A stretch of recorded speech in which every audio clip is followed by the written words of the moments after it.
Ya vamos a ver el día de hoy.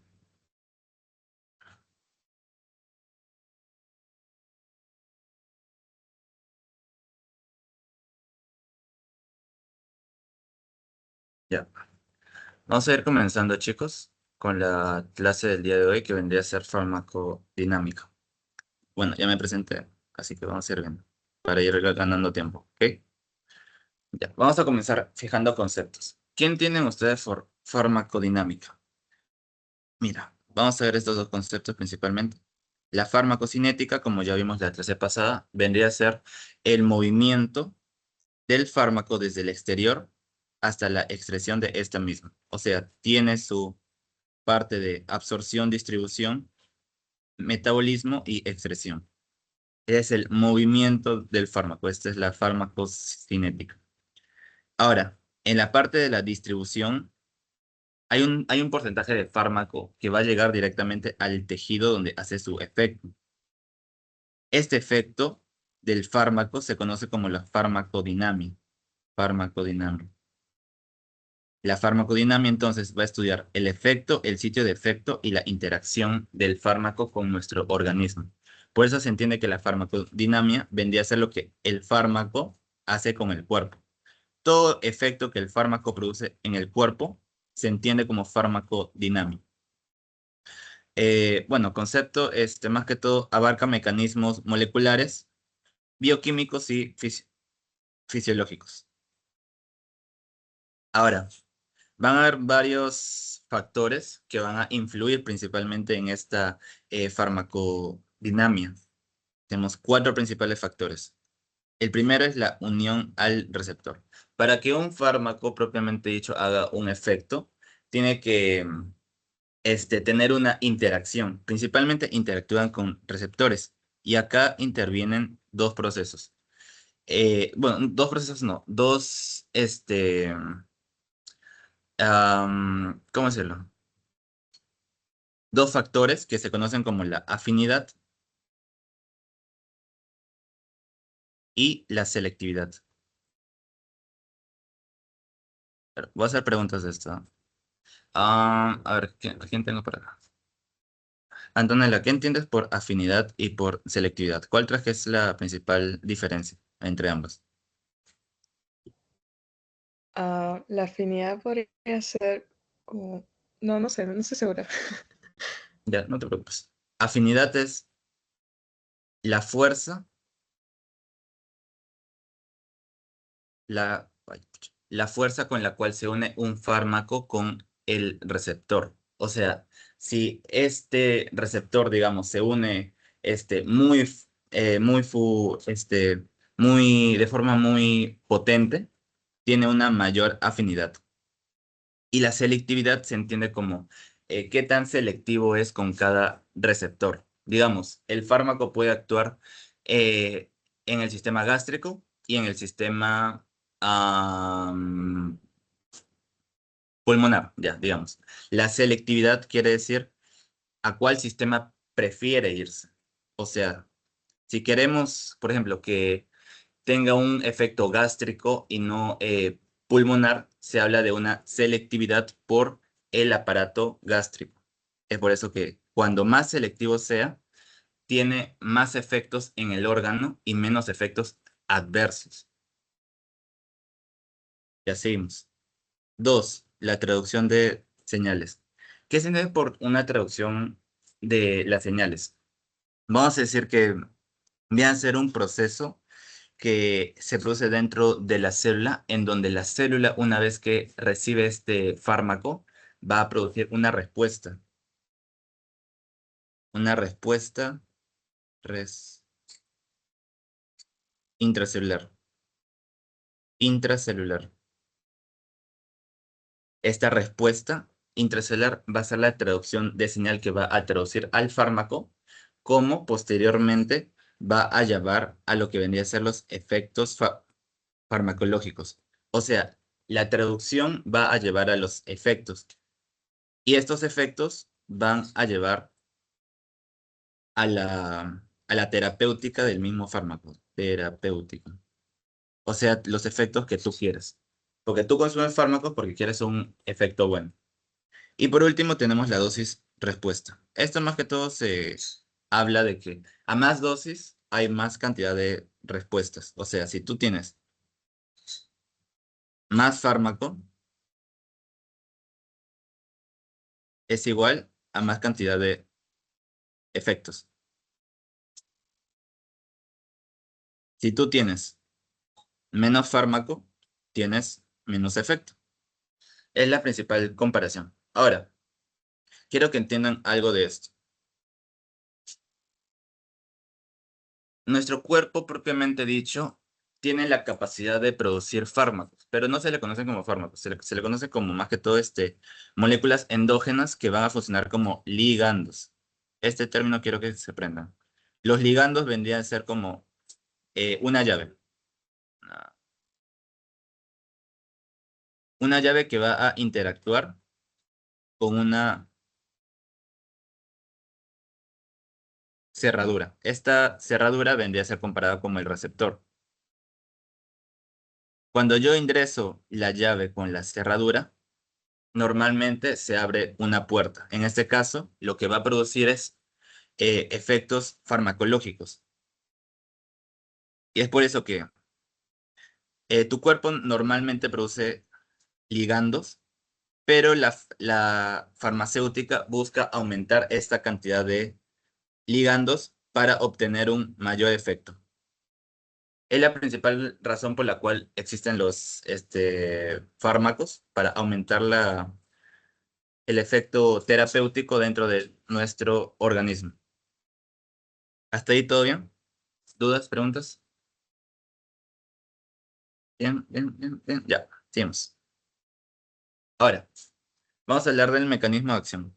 ¿Cómo es que funcionan los fármacos? O sea, ¿cómo es que los fármacos tienen su efecto dentro de nuestro organismo? Puede ser de vía indirecta y de vía directa. Vamos a comenzar con los directos. ¿Quién tiene por un mecanismo directo? Cuando el fármaco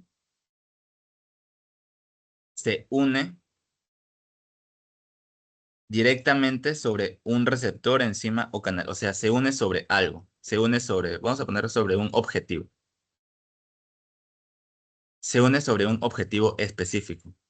Este fármaco se va a unir a un objetivo específico y este objetivo va a ser el que desencadene intracelularmente los efectos farmacológicos de de este fármaco. Bueno, los fármacos ejercen su efecto al interactuar con moléculas específicas. Cuando es específico es directo.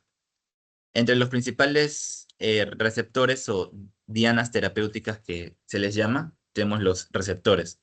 Hay 4 tipos de receptores, los cuales vamos a ir viendo luego, pero voy a hacerles un resumen. El canal iónico o receptor iónico. ¿Qué deja pasar? Iones.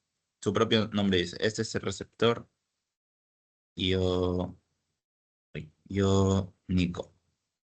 ¿Qué deja pasar? Iones, ya sea este calcio, potasio, cloro, todo eso tiene que ver con canales iónicos. El receptor acoplado a proteína G. Una vez que el ligando se une con el receptor, con este receptor estimula la proteína G. Esta es la proteína G. El ligando se une con el receptor, este receptor activa proteína G y esta proteína G va a tener la capacidad de fosforilar proteínas y activar una cascada intracelular. Y esta cascada intracelular va a ser lo que den los efectos intracelulares. Tenemos los receptores unidos a enzimas, que, bueno, su propio nombre dice, el ligando llega al receptor y este activa enzimas.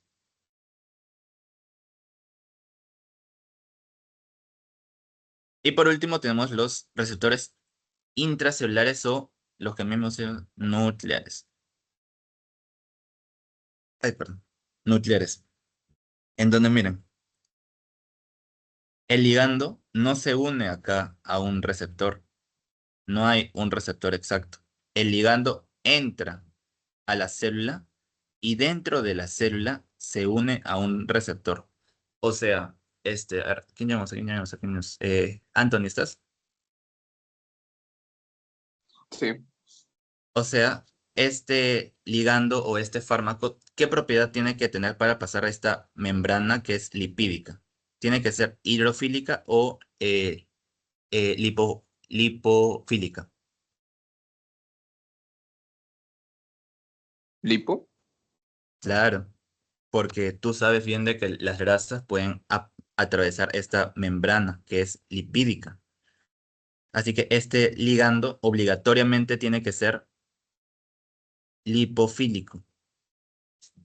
Entre los principales que tienes, bueno, un ejemplo vendría a ser las hormonas. Se unen a un receptor en el núcleo y en el núcleo van a tener efectos directamente en el ADN. Este es un resumen de lo que vendría a ser los receptores directos. Ahora vamos con los indirectos. Ya, los indirectos directamente no actúan directamente sobre una diana, o sea, no tienen un lugar específico de acción. Estos van a determinar su función directamente mediante propiedades físico-químicas. José, ¿qué propiedades físico-químicas existen principalmente? Yo les he puesto tres. Yo creo que hay más, pero las más encontradas son tres. Primero tenemos una propiedad osmótica. ¿Qué más tenemos? Irina, ¿estás? Por si acaso. Irina. Sí, ¿Qué es digo la yo. ósmosis? Claro, ¿qué es la osmolaridad?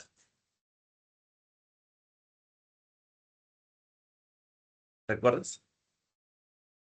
Si no recuerdas, no No hay recuerdo problema. bien. Ya, no te preocupes. La Ujú. osmolaridad es la propiedad de una célula a aceptar agua. Si tú tienes células muy osmóticas, tú tiendes a absorber agua, porque tienes más ay, tiene un nombre, no me acuerdo bien. Pero el punto es de que si una célula está mayormente cargada, como pasa con el sodio, la célula tiende a absorber agua. Y es lo que pasa. ¿Qué pasa si un fármaco actúa sobre la osmolaridad? Imagínate un diurético. Hay un diurético, conocido como un diurético osmótico, que no tiene un receptor como acá. No hay un receptor donde actúa. Su principal misión del diurético osmótico es aumenta la osmolaridad. Aumenta la osmolaridad en los túbulos renales, en el túbulo renal, y al aumentar la osmolaridad me va a llevar eh, a una baja reabsorción de agua.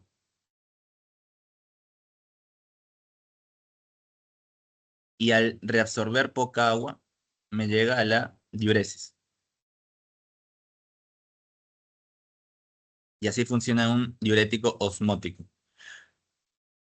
Un ejemplo, diurético osmótico, manitol. Vamos a verlo igual luego creo que en la clase 8 creo. Manitol. Es un ejemplo de diurético osmótico. Actividad ácido-base. Los fármacos también tienen la propiedad de cambiar el pH. El pH de un órgano. Por ejemplo, los antiácidos. Los antiácidos, como bueno, su propio nombre dice, es que aumenta el pH de los lugares ácidos. Por ejemplo, tenemos en el estómago. Los antiácidos van a aumentar este pH. Aumentan el pH sin tener un receptor específico donde actúen. Y por último, tenemos un fármaco con propiedades intrínsecas únicas. Por ejemplo, el carbón activado. El carbón activado. El carbón activado tiene una propiedad única. Sí, dime, Antonella. José, disculpa que te interrumpa, pero acá me confundí. O sea, en las propiedades osmóticas, o sea, lo que yo entiendo es que aumenta la reabsorción, debería aumentar la reabsorción de agua y por eso debería aumentar la diuresis. O sea, debería haber más orina, pero no sé, creo que me perdí ahí. Lo vamos a ver eso en diuréticos osmóticos, pero es parte de esa fisiología, o sea, tiene que ver dónde aumenta la ósmosis, porque tú sabes de que si tú aumentas la ósmosis en la orina, o más que todo en los túbulos renales que se encarga de formar orina, esta orina bueno, esta parte donde forma la orina llama más cantidad de agua. Y al llamar más cantidad de agua, va a formar más orina y se va a producir diuresis. Va más que todo por ahí. O sea, tiene que ver más que todo dónde actúa. Ah, ok, ok, está bien. Ya, gracias. Seguimos con el carbón activado, que el carbón activado tiene una propiedad única. Absorbe toxinas. Y en caso de un día tú te intoxiques, claro, si un día te intoxicas, la primera línea de acción me parece que es carbón activado. ¿Por qué? Tiene la capacidad de absorber toxinas y crear barreras. Crea barreras que impide de que esta toxina entre a tu cuerpo y haga efectos malos. Esos son los principales mecanismos de acción. Y ahora vamos a hablar de la actividad intrínseca del mismo fármaco. Vamos a comenzar. Bueno, vamos a comenzar con la actividad intrínseca. La actividad intrínseca se refiere a la capacidad de un ligando un ligando para activar un receptor. Es la principal propiedad de que nos sale la actividad intrínseca. Ah, citoplasma ligando. Es la diana terapéutica donde se usan los fármacos para iniciar sus efectos. Ahora, ustedes tienen que entender algo. La actividad intrínseca se va a dividir en dos grandes campos, en los agonistas y en los antagonistas. Los agonistas, ya saben, los agonistas se entienden que son fármacos o son ligandos con la capacidad de activar al receptor y generar un efecto. Este es un agonista. Acuérdense bien porque esto lo vamos a ver durante las 12 clases. El agonista activa receptor y genera efecto. Y el antagonista bloquea el receptor para prevenir o reducir un efecto. O sea, agonista activa, antagonista bloquea. Esa es la parte fácil. Vamos a ver los tipos de agonistas primero. Un agonista completo o un agonista total. Total. ¿Qué entienden ustedes por agonista completo? A ver, ¿quién tenemos acá? Rafael, ¿estás? Sí, sí estoy. ¿Qué entiendes por agonista total? Eh, Podría ser cuando un fármaco llega a su receptor y hace un efecto máximo. Ajá, exacto. Comparado con un agonista parcial que no es máximo. Ya, gracias, Rafael. Bien, como bien dijo su compañero, es el fármaco que va a llegar a su receptor y lo activa completamente. O sea, lo activa a un 100%. Cuando el fármaco activa una actividad de 100%, se le conoce como agonista total. Un ejemplo, la morfina, que se activa en un receptor opioide, o adrenalina en receptores adrenérgicos. El parcial es un agonista el cual tiene un efecto menor al 100%, o sea, ya, menor al 100%, por lo cual no va a producir todos los efectos que tú quieres o no la potencia que tú quieres. Ay, pucha, menor al 100%, pero igual tiene efectos positivos. Y ahora, un agonista inverso. A ver, Antonella, ¿estás? Sí. ¿Qué entiendes por agonista inverso? Sí, el agonista completo y el parcial activan al receptor. ¿Qué entiendes por inverso? Ah, bueno, sería O sea, por la palabra inverso, literalmente lo tomo como un activador, pero de otra manera. Pero Ya por vas lo por que ahí. subrayas, creo que no. Activa al receptor de forma inversa. O sea, si el receptor está adecuado para que produzca ya. El agonista inverso lo que hace, vasodilata. Esa es la principal diferencia. Activa un receptor, pero su efecto lo hace inverso. Y bueno, este es ejemplo, naloxona, propanolol. No, un ejemplo más clásico. Los antihistamínicos. Ista, los antihistamínicos. Ya.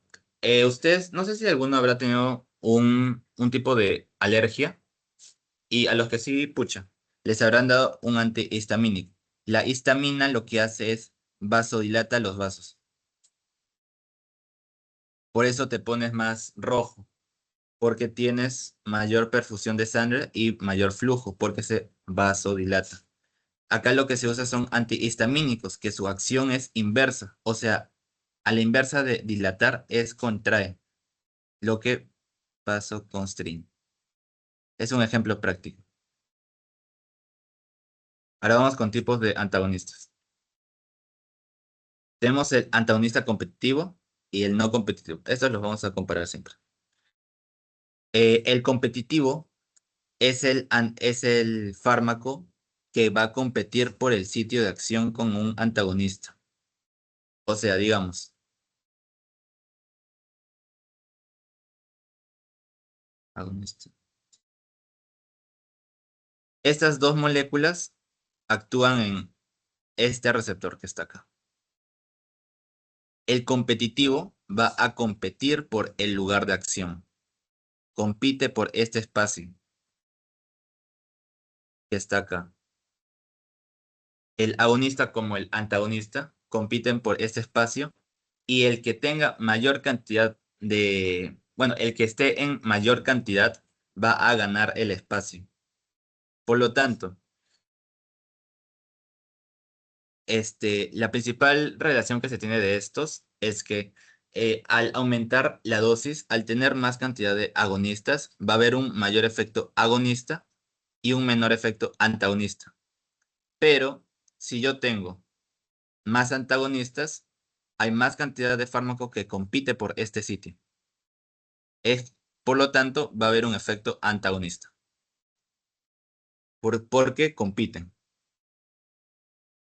Seguimos con el no competitivo. El mismo ejemplo. A ver.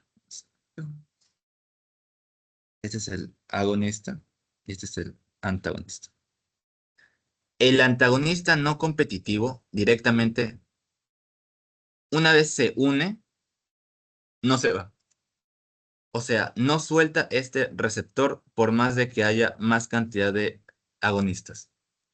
¿Qué pasa, José, si yo, por ejemplo, solamente pongo un poco de antagonista no competitivo, pero un montón de agonistas? Nada, porque no compite. No es como el competitivo que va a competir por un sitio.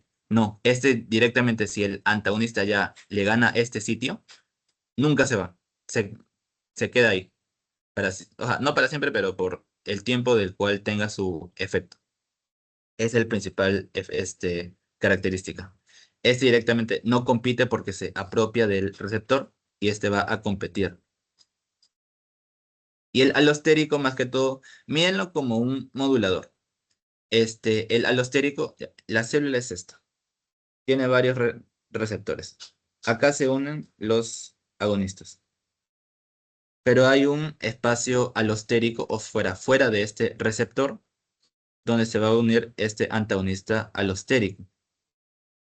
Este va a modular la respuesta de otros receptores que ven acá. Modula la respuesta de estos receptores. Así que más que todo, véanlo como un modulador. Modula respuesta de otros receptores. ¿Hasta ahí claro? Sí, sí, sí, sí, sí. ¿Dudas, preguntas? Ya, vamos a ir. Ah, ya, no, me faltó algo. Existe un agonista fisiológico y un agonista químico.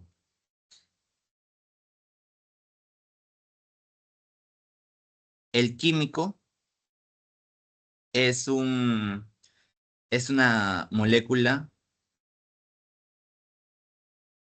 exógena. O sea, los fármacos son agonistas químicos, porque es una molécula que se sintetiza desde fuera y luego recién entra a nuestro cuerpo. Y el agonista fisiológico es que tu cuerpo mismo va a producir una molécula, un ligando que va a obtener efectos agonistas, pero es de forma endógena. Un principal ejemplo, tu cuerpo, por ejemplo, no produce morfina. O sea, tú le tienes que dar morfina para que haga los principales efectos. Y un ejemplo del fisiológico es la acetilcolina o la noradrenalina, que tu cuerpo lo produce y tiene sus efectos. Estos son cuadros principalmente. Son cuadros que tienen que entender para posteriormente ver un efecto. Este cuadro que me... Mm, ahí está. Ya. Acá tenemos la comparación de los agonistas. El agonista completo, como bien dijeron, tiene un efecto del 100%. El 100% es igual a 1, por si acaso. El agonista parcial tiene un efecto menor al 100%. O sea, ya puede ser menor al 100%. Y el inverso directamente hace un efecto completamente contrario. O sea, tiene un efecto contrario a estos dos. ¿Cómo lo ponemos? Mayor a cero, no. Menor a cero. Más ejemplos. Un agonista completo, un agonista parcial.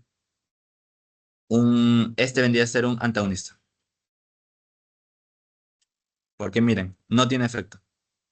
Inactiva al receptor y hace que no tenga un efecto. Y el inverso es que tiene un efecto inverso. Igual, agonista, antagonista y agonista inverso. Ya está ya. Vamos a tomar un break de... Hay tiempo. Hoy sí comencé rápido. Vas a tener un break de 10 minutos mientras responden estas preguntas. Y dudas me dicen, voy a estar por acá. Volvemos a las 9:50. Dime, eh, Antonella. José, no me mates, pero ¿crees que puedas explicar una parte de la primera parte que vimos? Que ¿Cuál, tengo cuál? una duda.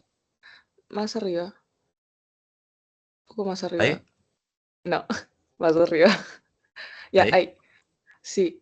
El punto uno y punto dos no me quedó muy Esos, claro. Sí. ya. La unión al receptor se entiende como el fármaco, la propiedad del fármaco para unirse a un receptor. O sea, cuando el fármaco se une con un receptor, va a tener una unión. Esto se va a tener, la unión al receptor directamente se entiende como esto. Cuando el fármaco se une al receptor. Ahora, hay propiedades que nos habla de la unión al receptor. Principalmente tenemos afinidad y selectividad. Son dos propiedades que la afinidad nos habla la fuerza con la cual tú te unes a un receptor. Imagínate, ya, imagínate, tú eres una persona que se encariña mucho con tu mami, ya, por ejemplo. O sea, tú tiendes a tener mucha afinidad con tu mamá. O sea, tú siempre estás pegada con ella. Pero, ¿qué pasa si tú eres una persona que no está tan pegada con ella, está más en lo suyo? Su afinidad baja, o sea, baja la fuerza con la cual tú te unes a un receptor. Y la selectividad está ligado al efecto farmacológico. Un ejemplo, digamos, un fármaco actúa en dos sitios, en el estómago y en los pulmones. Pulmones. Esta persona, vamos a poner un caso. Paciente, 40 años, tiene acidez gástrica. Tú usas este fármaco que te da efectos en el estómago, lo cual directamente aumenta tu pH para que no tengas esta acidez. Pero ¿qué pasa si el fármaco también actúa en los pulmones y produce una broncoconstricción?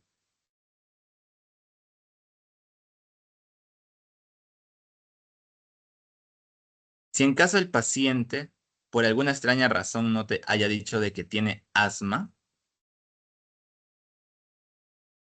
este fármaco está actuando como un efecto adverso. Es por eso que nosotros buscamos fármacos selectivos para que únicamente actúen en el estómago y no en los pulmones. ¿Entiendes esa parte? Sí, Ahora vamos con la traducción de señal. Esto es más teórico, o sea, nos habla principalmente de la respuesta intracelular que va a tener el fármaco. Cuando el fármaco se une con un receptor, les había dicho que va a tener, va a desencadenar a varias respuestas. Y esta respuesta intracelular, por ejemplo, abre canales. Abre canales. Este es un canal, por ejemplo. Y va a entrar sodio, Na. Si entra sodio, despolariza la membrana. Y esta respuesta intracelular se va a traducir posteriormente en el efecto farmacológico que vamos a tener, o un efecto terapéutico. Y dependiendo cada traducción, va a producir un efecto específico. Y este efecto específico nos va a llevar a una terapia del mismo fármaco. Ahora sí, sí, gracias, José. ya. Vamos a tener descanso hasta las 9:52, ¿ya?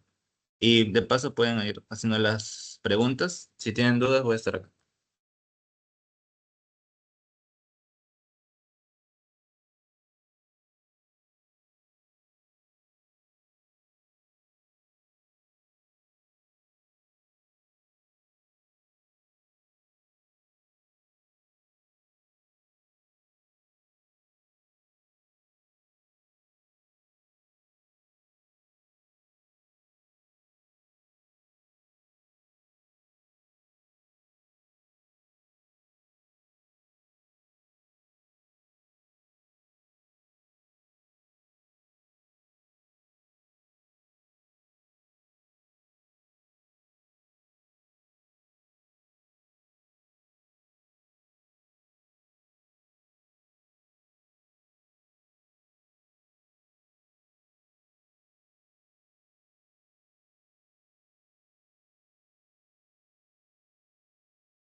Ya chicos, volvemos. ¿Se puede ver la pantalla? Por si acaso, ¿no? Sí, ¿no? Sí se ve. Ya. Volvemos. A ver, vamos a hacer esto rápido.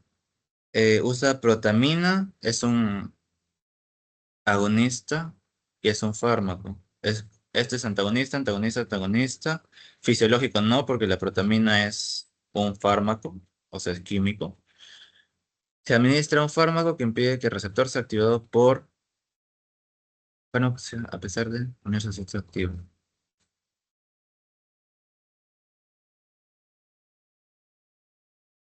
Este puede ser alostérico no competitivo. El 2 lo voy a revisar. Agonista total, actividad intrínseca de uno y 25 es la. Ya, eso sí. A pesar que sea diferente. Me parece que.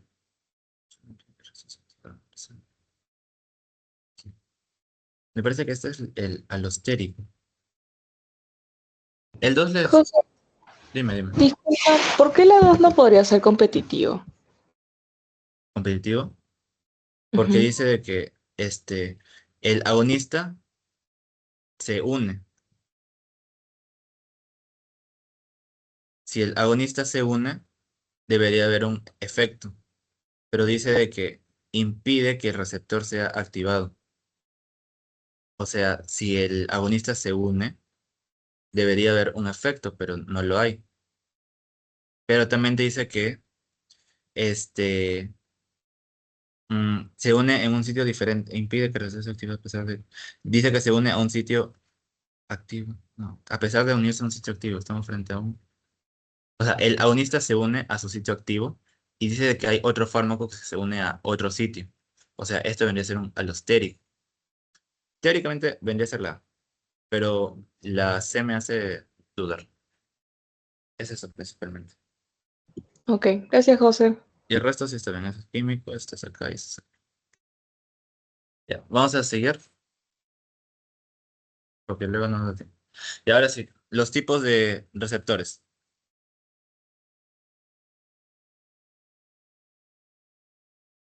Esta parte sí, recuérdenla bien, porque todo fármaco va a actuar sobre un receptor y según el receptor donde actúe, va a tener un efecto. Vamos a comenzar con receptores ionotrópicos o los iónicos, que no se llaman iónicos. ¿Por qué iónicos? Porque dejan pasar iones. Na, calcio, potasio, cloro. Pucha, dejan pasar los iones y los iones son los principales responsables. Los receptores prácticamente se unen. A ver, vamos a verlo acá, un ejemplo. El fármaco o el ligando, vamos a decirlo, el ligando se une al receptor. Este receptor se activa el receptor y abre el canal iónico, lo que deja pasar iones. Es por eso que esta actividad se ve principalmente en milisegundos. Lo mismo, es un canal iónico que es activado por un ligando. O sea, receptor iónico es receptor que activa un canal iónico y deja pasar moléculas o iones. Sodio, potasio, calcio, cloro, deja pasar. Un ejemplo tenemos un receptor nicotínico. Tú para que tengas una contracción muscular, tú cuando decides eh, mover tu brazo algo, se da en milisegundos. No se da en segundos o después de una hora, así, pucha, sería un desastre.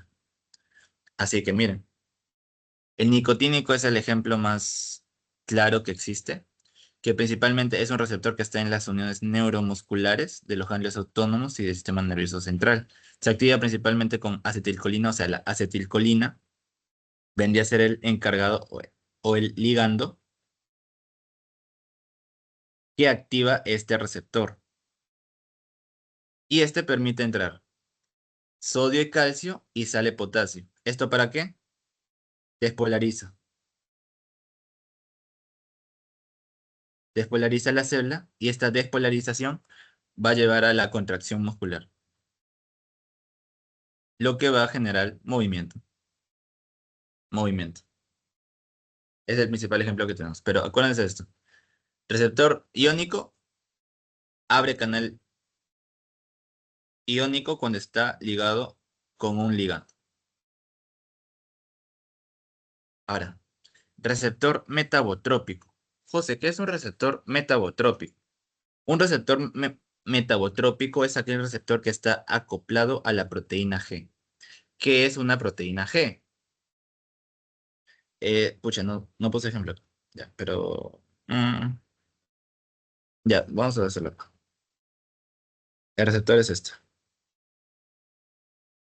Un ligando. Y esta es la proteína G. Proteína G. Esta proteína G es la encargada de dar la señalización intracelular. O sea, esta va a desencadenar una cascada de reacciones intracelulares,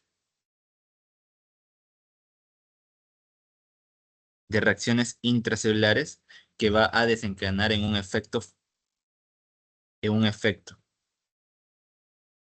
Pero todo está asociado a qué tipo de proteína G funciona. Digamos, existen 3 tipos de proteína G. La proteína GS, GI y GQ.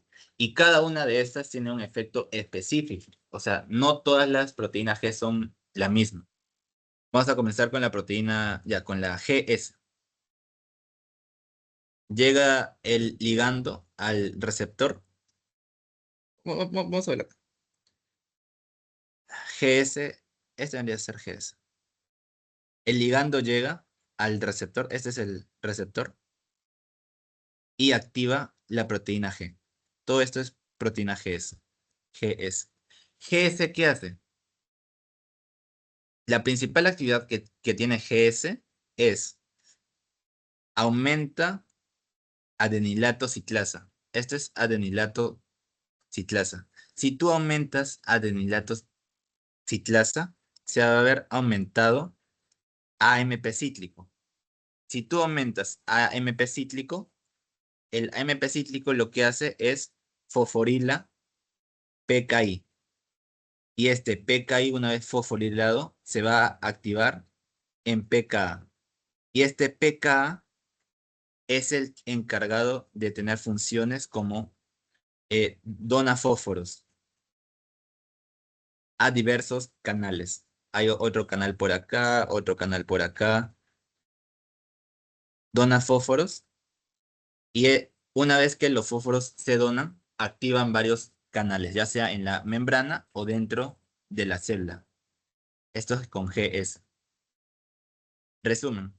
GS aumenta adenil citlasa. Aumentas adenil citlasa, aumenta AMP cíclico. Aumenta AMP cíclico, estimula PKA. Y PKA lo que va a hacer son los efectos de donar fósforos para activar varios transportadores y según cada transportador va a tener su propio efecto. Seguimos. Hey. El ligando se une al receptor. Este receptor activa, todo esto es proteína GI. Este es G, bueno, proteína GS. Esta es proteína I. GI directamente va a disminuir la cantidad de adenilato ciclasa. O sea, todo lo contrario con GS. Si tú disminuyes adenilato ciclasa, menos AMP cíclico. Si tienes menos AMP cíclico, menos pKa.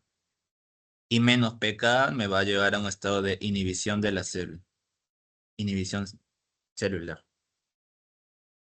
GI inhibe adenilato ciclasa, disminuye AMP cíclico, inhibe pKa y va a haber una hipolización. Por eso GI se asocia con una reducción principalmente. Ahora tenemos GQ. GQ es esta.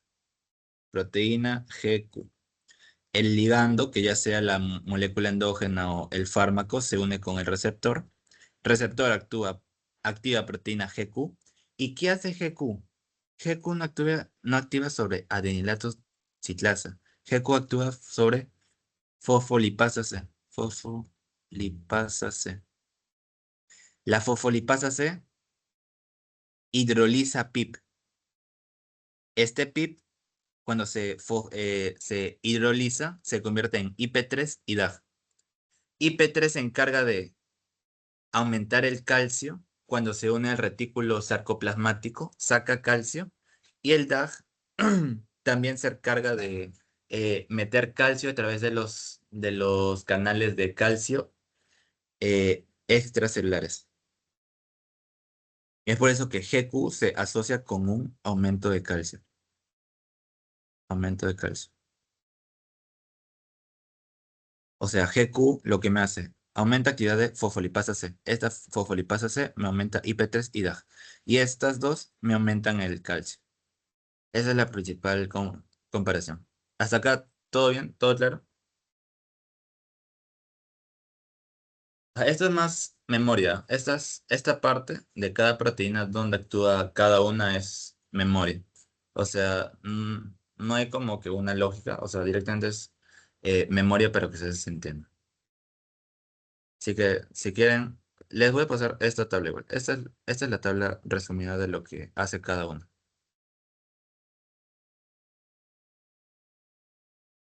Receptores ligados a enzimas. Este es más fácil. Digamos que lo mismo. Un ligando se une a un receptor. El ligando se une al receptor y este receptor activa una enzima. La activación de esta enzima es la que va a producir los efectos. Una característica de estos receptores es que va a durar su duración entre minutos a horas. No es una acción rápida, como vimos los nicotínicos, que es bueno, los iónicos, que es en milisegundos, o los metabotrópicos, que se me olvidó mencionar, que es en segundos. Esta vendría a ser considerada en minutos o horas, directamente, porque va a actuar sobre enzimas. Y según cada enzima que actúe va a tener un efecto. Un ejemplo clásico que tenemos es cuando en receptores tipo del sistema inmune. Cuando tú leas una pregunta sobre el sistema inmune, tú principalmente vas a pensar en un receptor tipo enzimático. Eso no se olvida. Ahora, el receptor nuclear, que como ya vimos antes, es un fármaco que tiene que entrar en la célula, tiene que pasar esta membrana, o sea, el fármaco es lipofílico. Lipofílico. Entra, llega al núcleo, este es el núcleo, llega al núcleo y se une con un receptor. Cuando se une al receptor del núcleo, es que va a tener su efecto principalmente en el gen, o sea, en el ADN.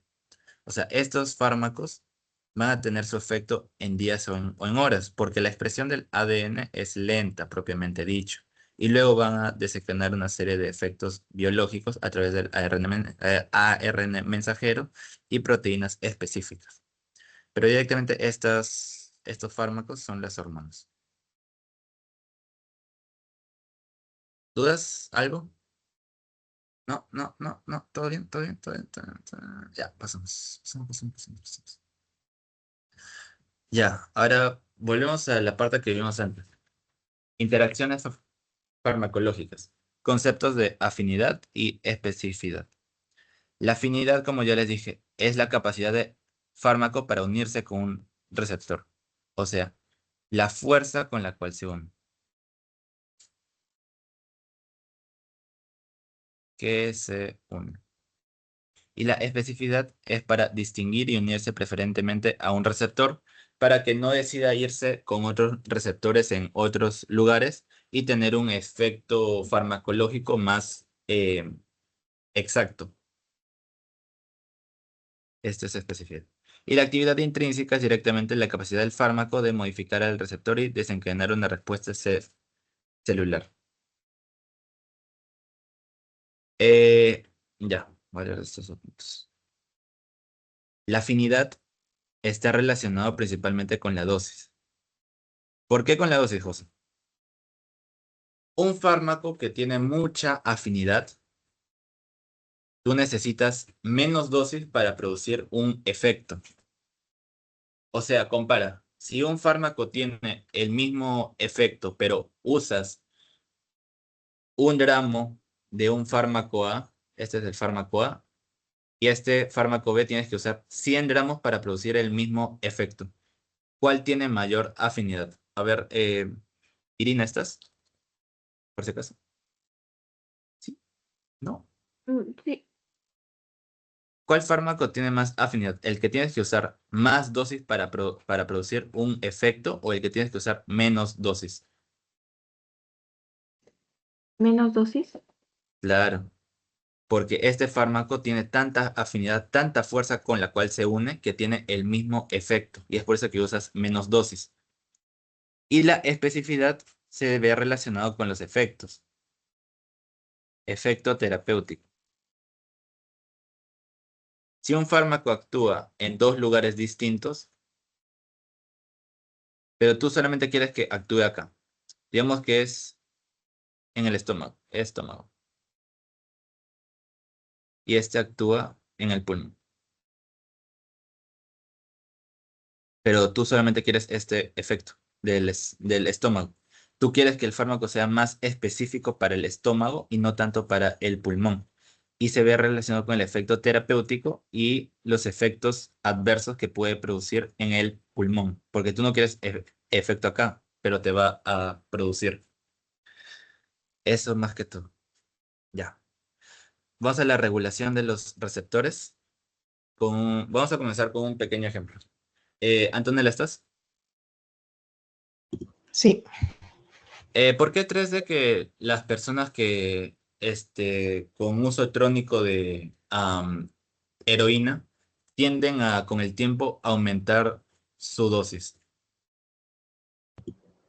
Podría ser porque esa dosis con la que, bueno, suelen drogarse deja de hacer el mismo efecto. Exacto. Ese se llama un proceso de desensibilización, proceso mediante el cual el fármaco pierde su capacidad para responder a un ligando. ¿Por qué? Hay diversos procesos por los cuales se pierde esta relación. El más principal es cuando se pierden o se rompen estos receptores. El uso constante o el uso crónico de estos va a hacer de que estos fármacos destruyan al receptor. Y esta destrucción lo que va a hacer es una menor cantidad de receptores. Menor cantidad de receptores. Si tú tienes menor capacidad de receptores, tienes un menor efecto, lo que va a conllevar a estas personas en aumentar la dosis. Aumentan la dosis cada vez más y luego más, pero no saben de que su receptor está, o sea, cada vez cae más y cae más. Y es por eso que tienden a disminuir los efectos. Es el principal motivo que se tiene estos efectos en las personas ya que tienen uso crónico de estas sustancias. Seguimos con la sensibilización. Anthony, ¿estás? Anthony, no, ya. Irina,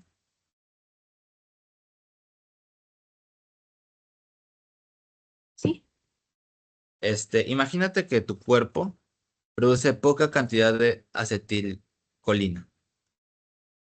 Y por esto, ¿cuál es el efecto que va a tener en los receptores? ¿Los receptores tienen que aumentar o disminuir? ¿Disminuye?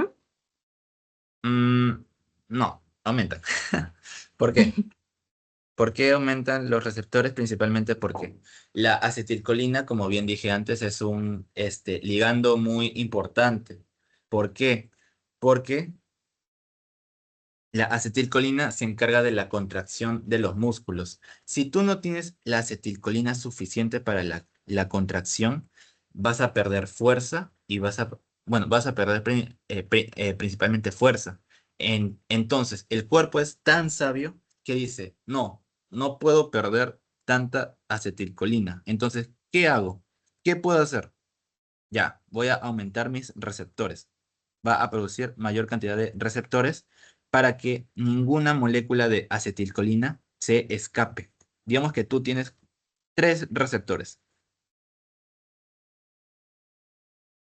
y tú quieres usar todos, o sea, todas tus moléculas. El cuerpo lo que tendría que hacer es aumentar la cantidad de receptores y va una acetilcolina a cada uno para que no se pierda nada. Ninguna acetilcolina se pierde en el camino y se use todo. Es la principal analogía. Ya. Vamos a hablar de la potencia, que está ligada a la afinidad. Hay afinidad. Afinidad. ¿Qué es la potencia?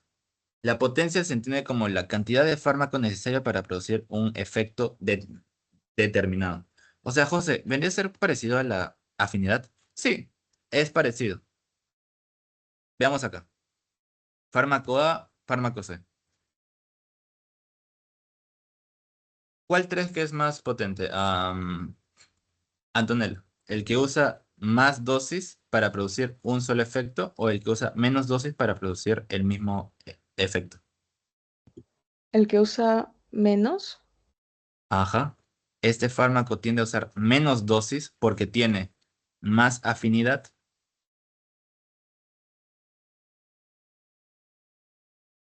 Tiene más afinidad por el receptor, por lo cual con menos dosis me produce el mismo efecto, a comparación del fármaco C, que tiene que usar más dosis para producir el mismo efecto. Esto es la potencia. O sea, quiere decir que el fármaco A es más potente que el fármaco C y el fármaco, bueno, el B es más potente que el C. Pero más es el A. Más es el A. Esta es la potencia. Ahora, ¿cómo medimos potencia? La potencia no se mide por el efecto máximo. La potencia se une con este acá. La concentración eficaz mínima.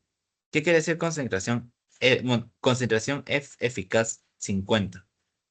Esto quiere decir que es la concentración necesaria de un fármaco que se necesita para producir el 50% de su efecto máximo. O sea, quiere decir que la concentración eficaz mínima está acá, porque produce el 50% del efecto. Y es acá donde se mide la potencia. Esa es la distancia entre cuál es más potente que otro fármaco. Seguimos con eficacia. La eficacia vendría a ser entendida como la capacidad máxima de un fármaco para producir un efecto, independientemente de la dosis. O sea, no importa la dosis que des. Tú tienes que dar la misma dosis para los tres y tienes que ver el efecto que tienen. Tenemos el fármaco A, fármaco B, fármaco C. El fármaco A, mira, llega al 100%. O sea, es un agonista total. Y tenemos el fármaco B, que es bueno, el fármaco A, el fármaco B y el fármaco C, que son agonistas parciales. ¿Cuál crees que tenga mayor eficacia? Si hablamos de producir la capacidad de producir un efecto máximo. Eh, Anthony, ¿estás? ¿No? ¿Irina?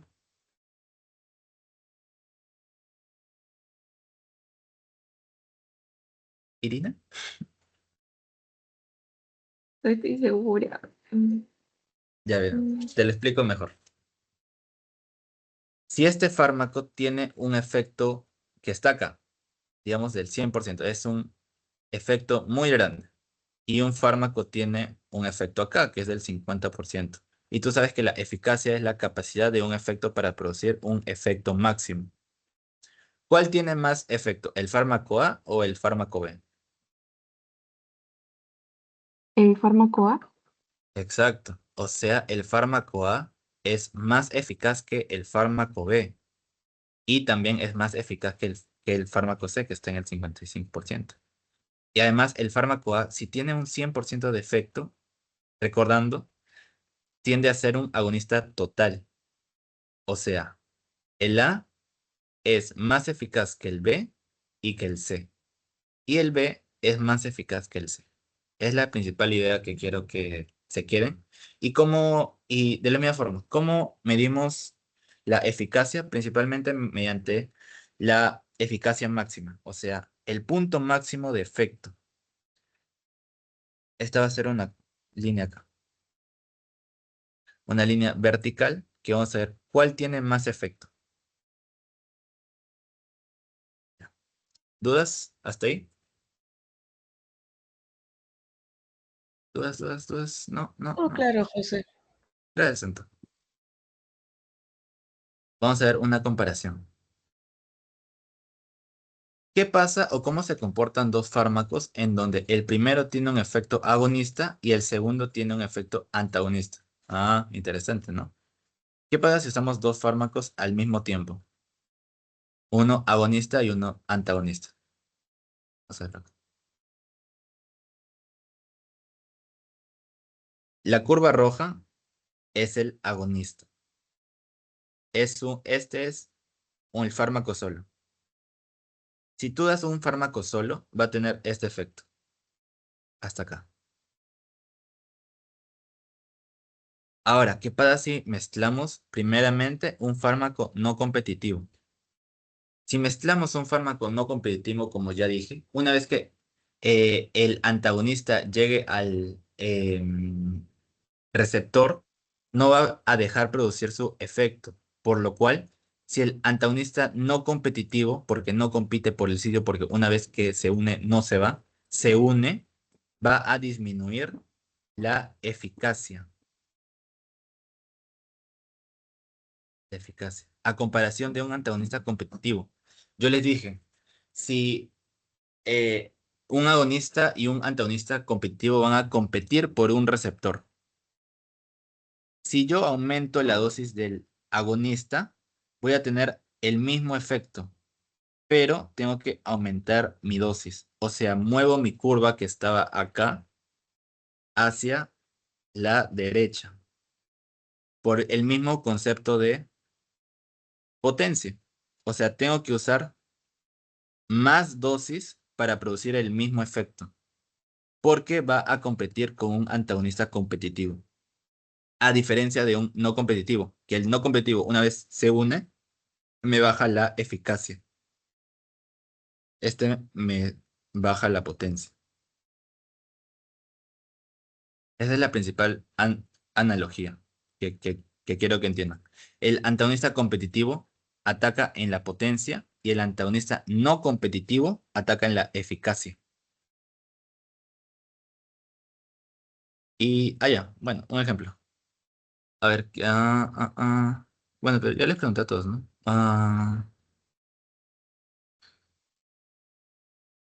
¿Xiomara estás? Sí, disculpa, entró tarde. Sí, sí, no te preocupes, pero ¿escuchaste esta última parte? Sí, la de la eficacia y potencia. Ya. ¿Qué fármaco es más potente, el A o el B?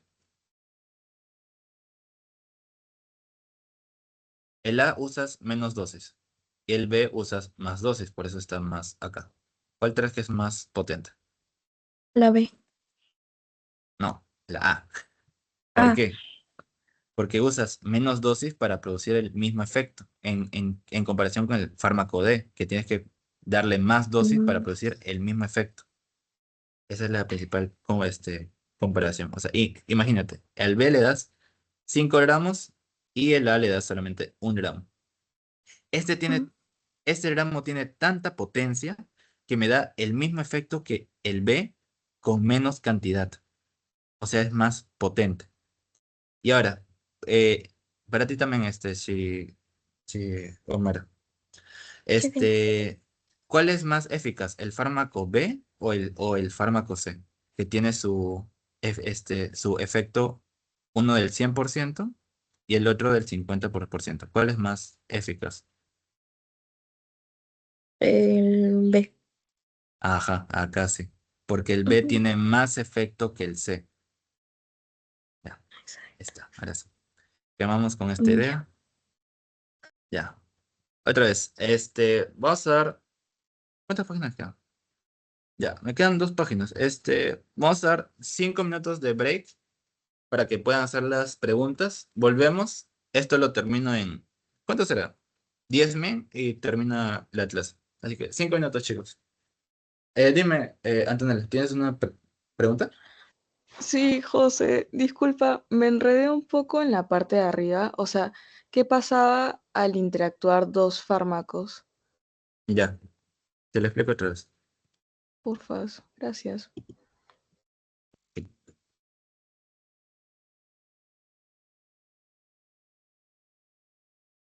Acá tienes tu fármaco solo. El fármaco solo es la línea A, la roja. ¿Ok? Este es lo que normalmente haría un fármaco, un agonista.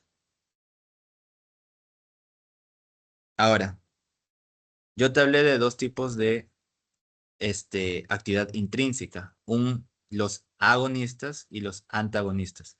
Dije que los no competitivos se van a unir al receptor, los antagonistas se unen al receptor y una vez que se unen, no lo dejan, no lo sueltan por más de que haya una mayor concentración de agonistas. Los antagonistas no competitivos directamente no compiten porque le ganan el sitio al agonista y bueno, y reducen un efecto.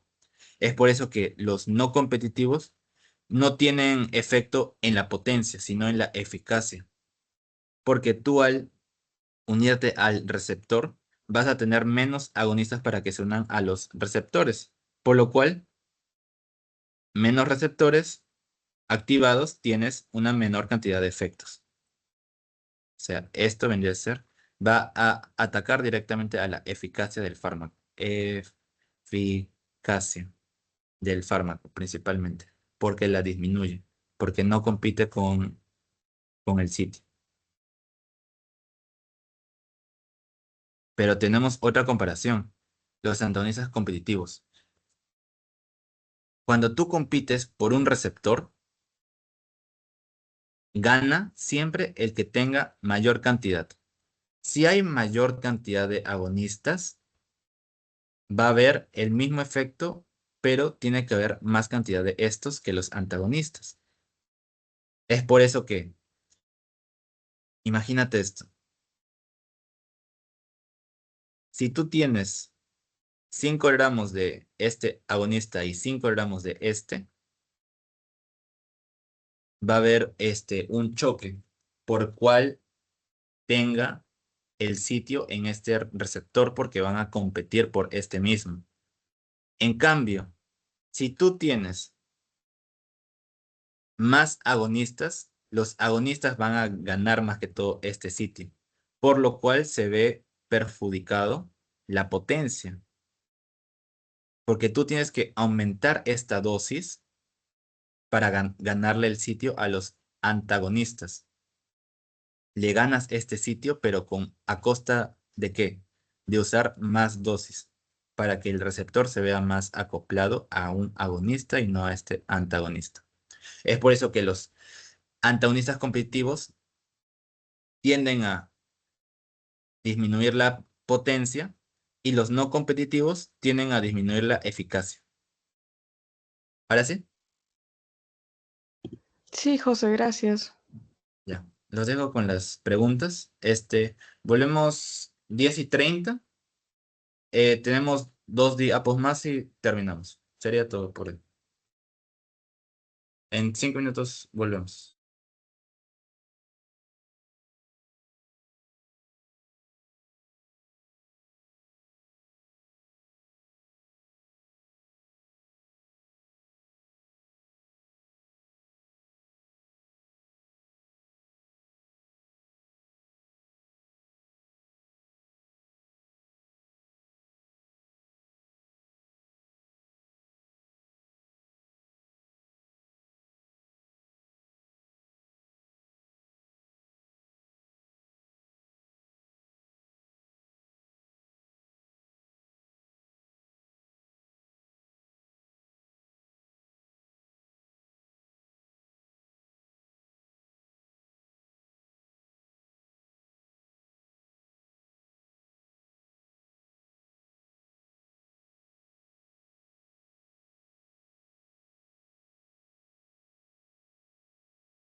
Ya. ¿Dudas sobre alguna pregunta?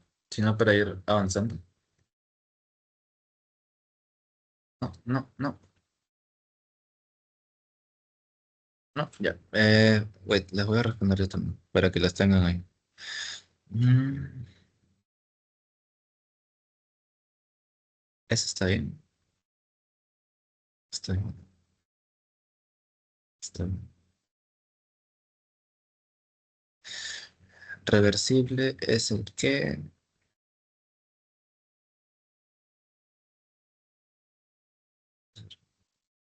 Está-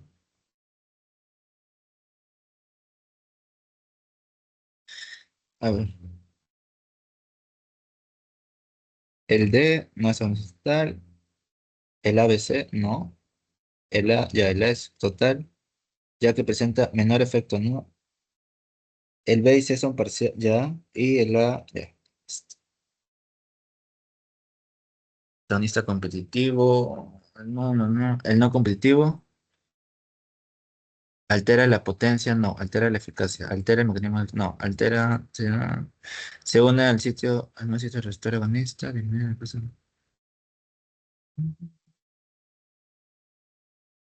Disminuye la respuesta máxima del agonista. Y por último,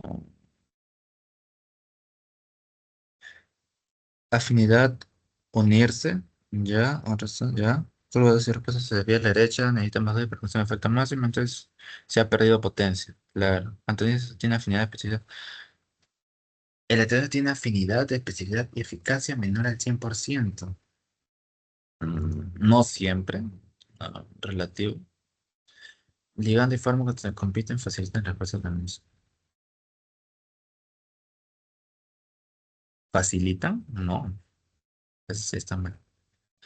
Uno, dos. A ver, los antagonistas tienen afinidad y especificidad, eficacia menor al 100%. Creo que no, esto no, eso está mal. Siempre es 100%. Siempre me parece 100%, eso lo voy a marcar. Pues si corrijo alguna pregunta, se las voy a enviar por nuestro WhatsApp. Ya, para ir terminando, vamos a ver los últimos dos diapos, que vendrían a ser principalmente parámetros. Estos ya son definiciones, propiamente dicho. Van a ser definiciones que vamos a usar durante toda su vida cuando vean farmacología o cuando vean terapéutica. Estos primeros parámetros van a estar asociados con la dosis del fármaco, o sea, qué tanto fármaco le das a un paciente. Vamos a usar dosis efectiva 50. ¿Qué es la dosis efectiva 50? Es la cantidad del fármaco necesario para producir un efecto deseado en el 50% de la población. O sea, 50% de las personas tienen un efecto y el 50%, ay, pucha, no tienen un efecto.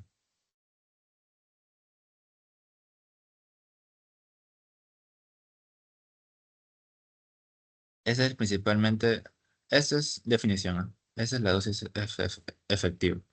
Esto nos ayuda principalmente a calcular la cantidad de dosis necesaria o la cantidad de dosis basal que van a tener las pastillas para la población principalmente, porque estima el 50% de las personas, o sea, de los efectos y que no da efectos.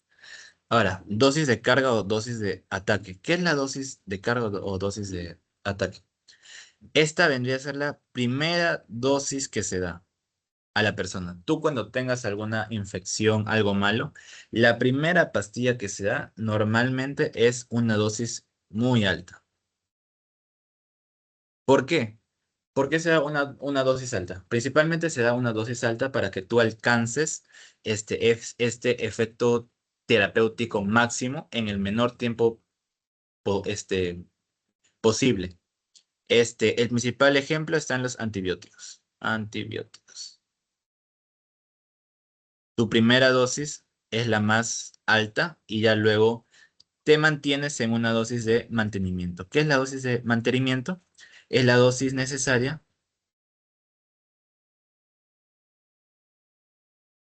para mantener un fármaco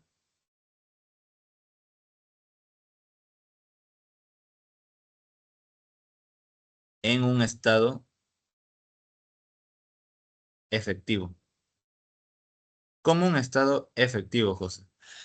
Si tú das mucha cantidad de fármaco, vas a tener efectos adversos, pero si tú das muy poca, no produce ningún efecto. O sea, la dosis de mantenimiento va a mantener este fármaco entre este margen para que haga su efecto deseado, principalmente. Tiempo de vida media. Esto lo vimos la clase pasada.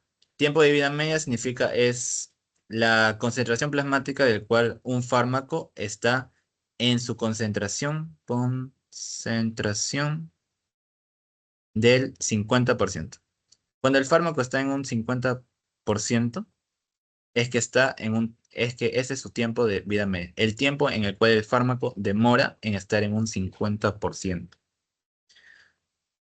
Dosis tóxica 50 y dosis tóxica letal. Dosis tóxica 50 significa, en el 50% de las personas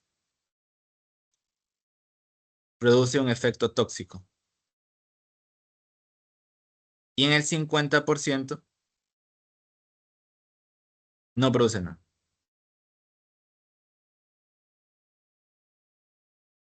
Ahora dosis letal 50. En el 50% de las personas producen muerte. Y en el 50%, 50, no produce muerte. O sea, puede producir un efecto adverso, pero no la muerte. Estas son las principales definiciones con las dosis. ¿Preguntas? ¿Algo? No. Recuerda igual, estas son definiciones, o sea, esto directamente no es tanta lógica, es más que todo memoria. Dónde actúa cada uno, dosis de carga, que es la primera dosis, mantenimiento que vienen a ser las dosis posteriores, dosis letal, dosis tóxica, dosis efectiva. Son definiciones. Y ya por último, tenemos los parámetros de seguridad y de eficacia. Vamos a comenzar con dos índices que son muy comparados, pero no son iguales. Índice de seguridad y índice terapéutico. Voy a comenzar con el índice terapéutico o el margen terapéutico. Digamos que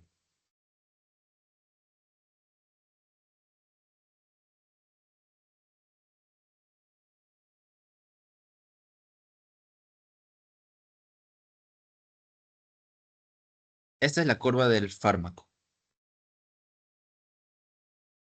en donde si el fármaco pasa de esta línea, vamos a tener efectos adversos. Y si el fármaco no pasa de esta línea, no hay efectos.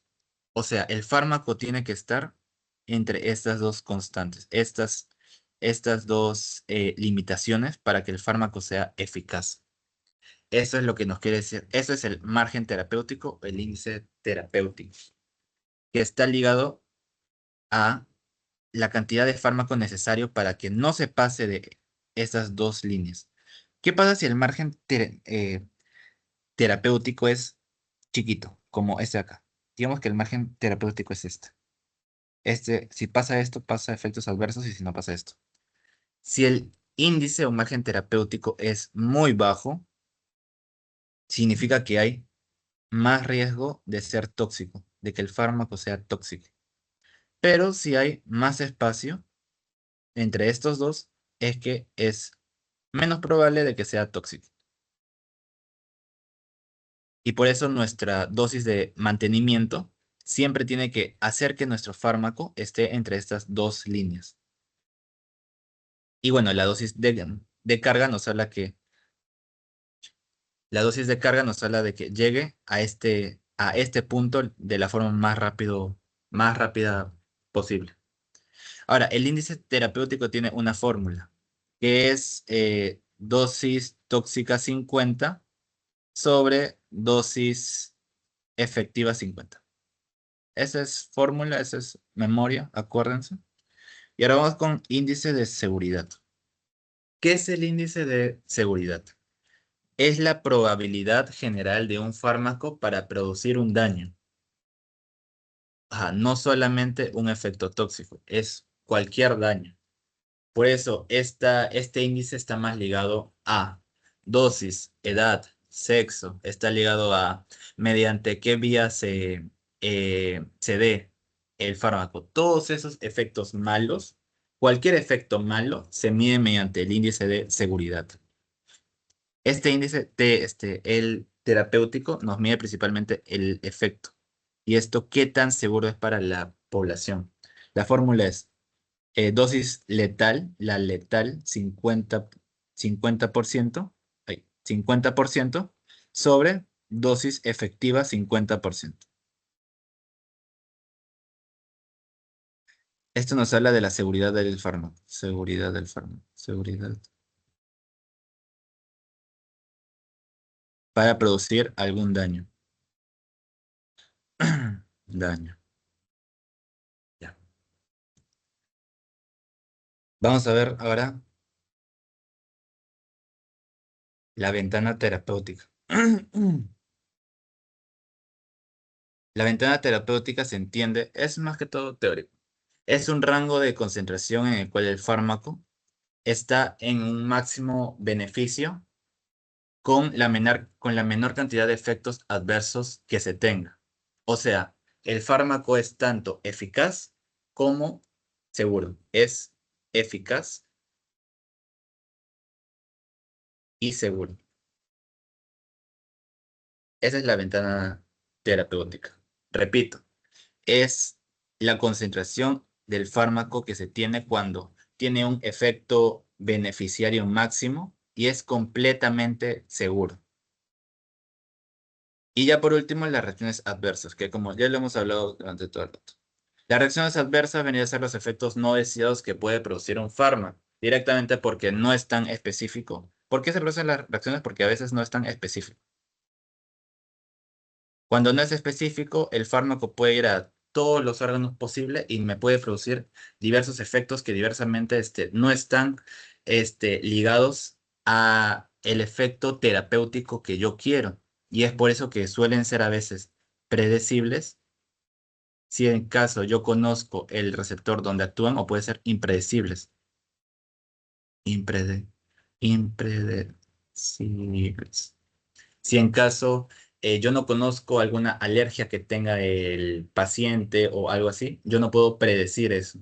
Es un efecto idiosincrático, me parece. Y ahora sí. ¿Dudas? ¿Algo? ¿Alguna duda? Ya para terminar. No, ¿todo bien?